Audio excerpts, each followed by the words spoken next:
પણ કહ્યું કે આનો જો જસ સૌથી વધારે જાય તો પહેલો પરાક્રમસિંહને જાય છે, બીજો અશ્વિનભાઈને જાય છે, ત્રીજો તે વખતના મહામંત્રી શ્રી ભાર્ગવભાઈને જાય છે, પછી સતીશભાઈએ તો કલર પોતા માર્યા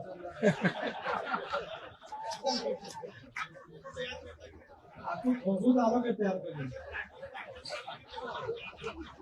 જો આ સાચીમાં સ્વીકારતા નથી, તમે જ કહો મારે શું કહેવાનું.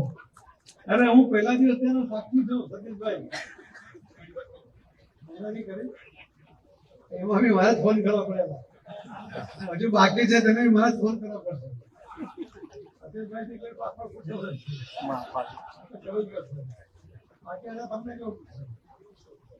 બાકીની ઉઘરાણી માટે હવે શૈલેષભાઈ જવાબદારી આપીશું.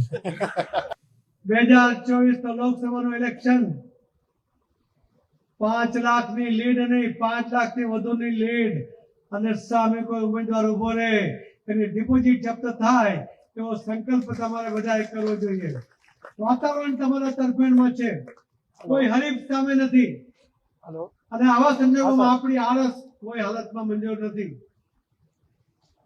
કોને ટિકિટ મળી આપણો વિષય નથી. જેને પણ ટિકિટ આપશે એ ભારતીય જનતા પાર્ટીનો કાર્યકર્તા હશે, એના માટે કામ કરવાનો સંકલ્પ કરો.